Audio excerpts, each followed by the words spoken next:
Next method fifth वाली कौन सी है? फिफ्थ वाली कौन सी है? फिफ्थ वाली है, मेथड का नेम है protecting from weeds. Protecting from weeds. अब ये बीट्स क्या है, इनसे प्रोटेक्ट किसको करना है? तो बीट्स से हमें क्रॉप को प्रोटेक्ट करना है, हमारी जो फसल है उसको बीट से क्या करना है? प्रोटेक्ट करना है। ये बीट्स क्या होते हैं? जैसे मान लो अपन ने क्या किया है, इरिगेशन किया है, फसल को पानी दिया है, तो फसल को पानी देते साथ क्या होता है, कुछ ऐसे प्लांट क्रॉप के साथ क्या हो जाते हैं, ग्रो कर जाते हैं। कुछ ऐसे प्लांट क्रॉप के साथ ग्रो कर जाते हैं जिनकी हमें कोई भी जरूरत नहीं होती है। जो क्रॉप का जो मेन प्लांट होता है उसके साथ कुछ ऐसे प्लांट ग्रो कर जाते हैं जिनकी हमें कोई भी जरूरत नहीं होती है, और वो प्लांट हो सकता है कि पॉइजनस भी हो, जहरीले हो, है ना, तो उनकी तो हमें बिल्कुल ही जरूरत नहीं है। और हमें जरूरत नहीं है। साथ में क्या होता है, जो बीट्स होता है वो बीट्स क्या करता है, मेन प्लांट के न्यूट्रिएंट्स को भी लेता है। जैसे मान लो कोई क्रॉप है, गेहूं की फसल है, ये मान लो गेहूं की फसल है, गेहूं का प्लांट है ये, ठीक है,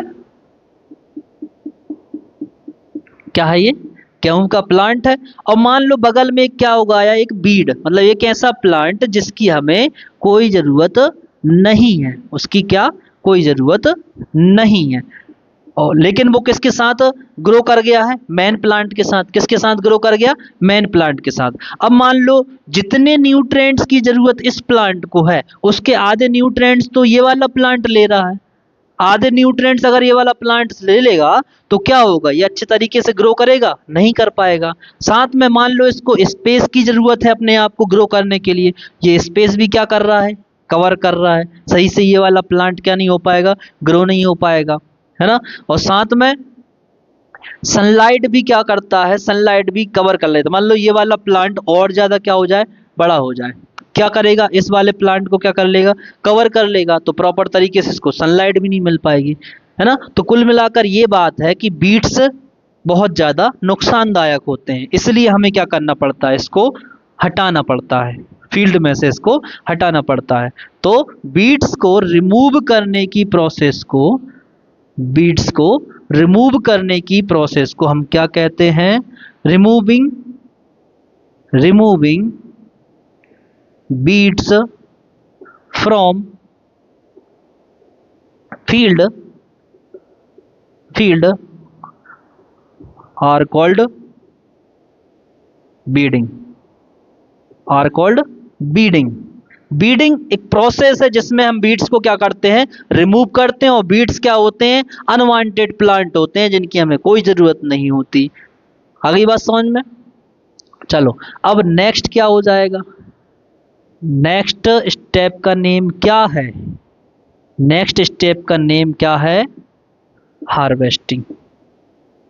क्या है, हार्वेस्टिंग। नेक्स्ट स्टेप का नेम क्या है, हार्वेस्टिंग।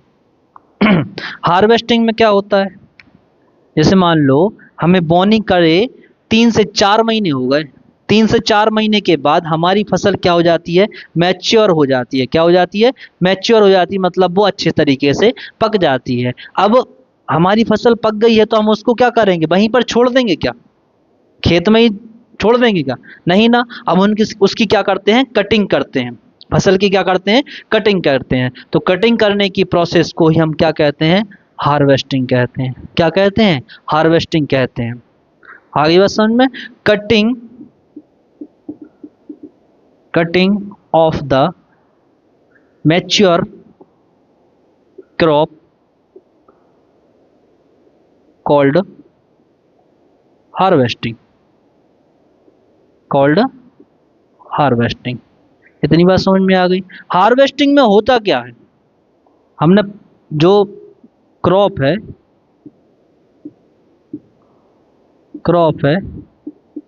मैच्योर क्रॉप है उसको हमने क्या कर दिया, कट कर दिया, है ना। लेकिन जो हमारे सीड्स है, जो ग्रेन सीड्स है, वो अभी भी क्या है, इसी प्लांट के अंदर है। क्या है, प्लांट के अंदर है। वो कुछ पार्ट इस प्लांट का ये वाला पार्ट कुछ काम का नहीं है ना। इस पार्ट को क्या करेंगे हम, सेपरेट करेंगे। इस पूरे पार्ट में से जो ग्रेन सीड्स है उनको क्या करेंगे, सेपरेट करेंगे। ग्रेन सीड्स को क्या करेंगे हम, ग्रेन सीड्स को क्या करेंगे, सेपरेट करेंगे। क्या करेंगे, सेपरेट करेंगे। किससे, सेपरेट फ्रॉम, फ्रॉम काफ। काफ मतलब होता है भूसा, ठीक है ना।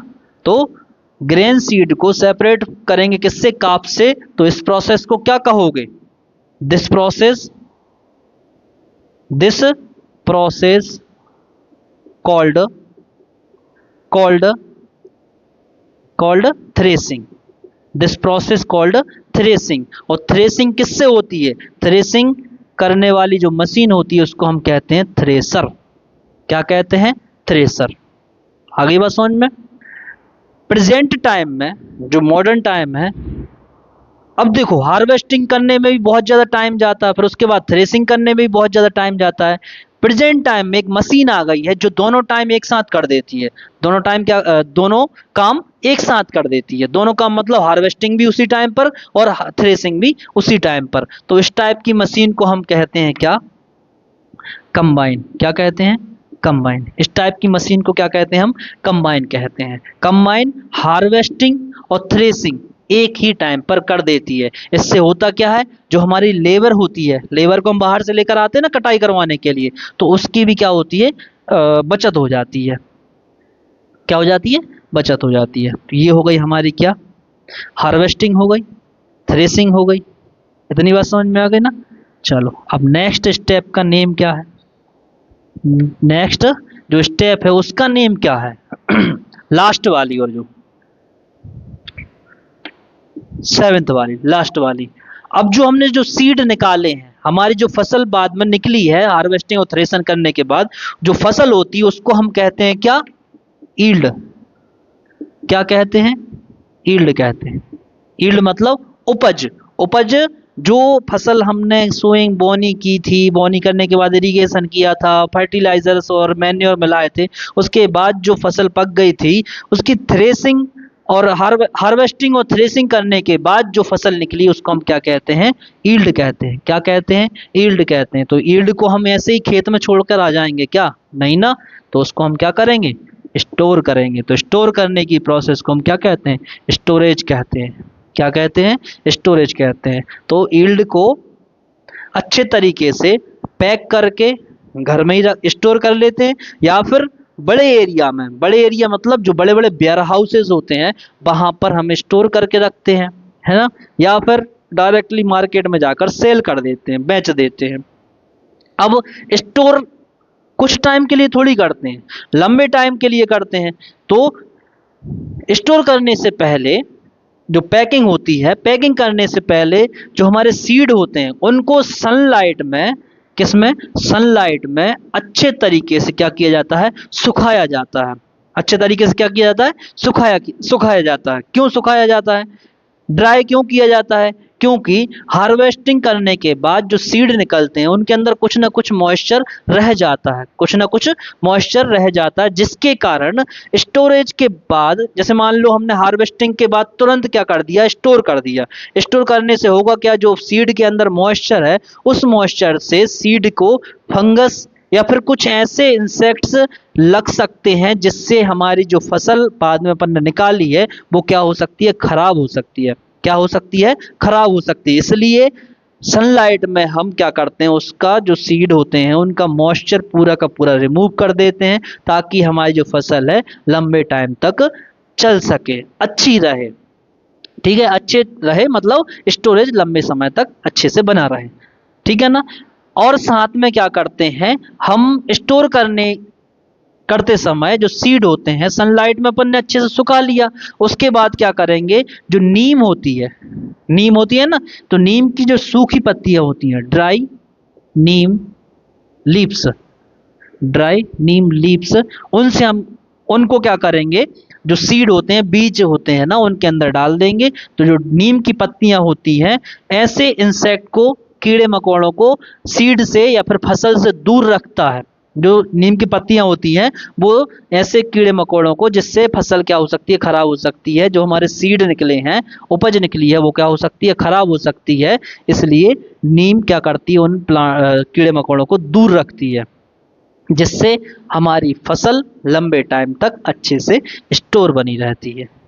ठीक है, आई होप कि सातों की सातों जो मेथड, 7 मेथड्स मैंने जो एक्सप्लेन की हैं वो आपको अच्छे से समझ में आ गई होंगी। अगर आपका कोई भी डाउट है, कोई भी डाउट है, तो आप कमेंट सेक्शन में वो डाउट लिख सकते हैं। कोई भी क्वेश्चन है तो आप कमेंट सेक्शन में आपका क्वेश्चन लिखिए, मैं आपको वहीं पर जवाब दूंगा, या फिर उसकी अलग से वीडियो बनाकर आपको प्रोवाइड करवा दूंगा।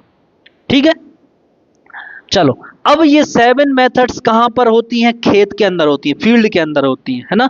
इससे अलग एक और काम होता है, ठीक है ना, एक और प्रोसेस इसके अलग की जाती है। उस प्रोसेस का नेम क्या है?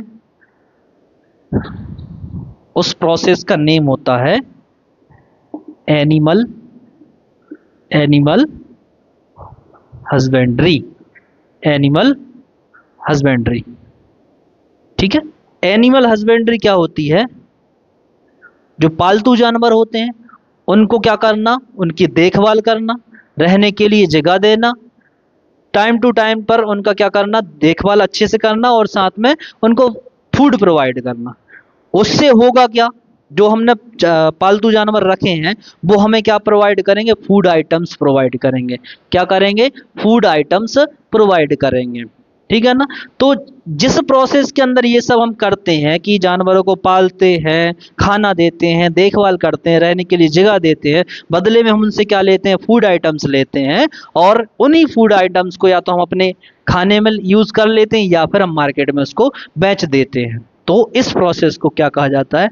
एनिमल हस्बेंड्री कहा जाता है। क्या कहा जाता है? एनिमल हस्बेंड्री कहा जाता है। ठीक है, जैसे मान लो गाय है, गाय को अपन क्या करते हैं, घर में पालते हैं। घर में पालते हैं तो हम पर्टिकुलर उसको चारा भी खिलाते हैं, देखभाल करते हैं, और रहने के लिए जगह भी देते हैं। बदले में वो हमें क्या देती है?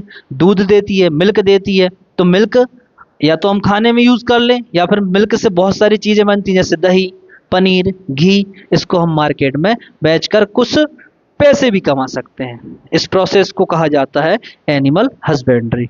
कुछ लोग मुर्गी पालन करते हैं, है ना।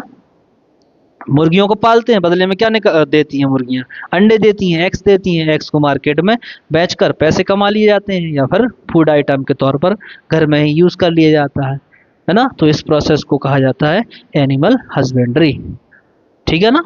तो आज अपना क्लास 8 का साइंस का chapter first, crop production and management, आज होता है एंड। इससे रिलेटेड कोई भी क्वेश्चन, कोई भी डाउट, तो आप कमेंट सेक्शन में वो क्वेश्चन पूछ सकते हैं, ठीक है ना। आपको ये सेशन अच्छा लगा हो तो वीडियो को लाइक करें, चैनल को सब्सक्राइब करें, और इस वीडियो को बहुत से ज़्यादा अपने दोस्तों तक क्या करें, शेयर करें, ताकि उनको भी ये टॉपिक अच्छे से समझ में आ सके, ठीक है ना। धन्यवाद।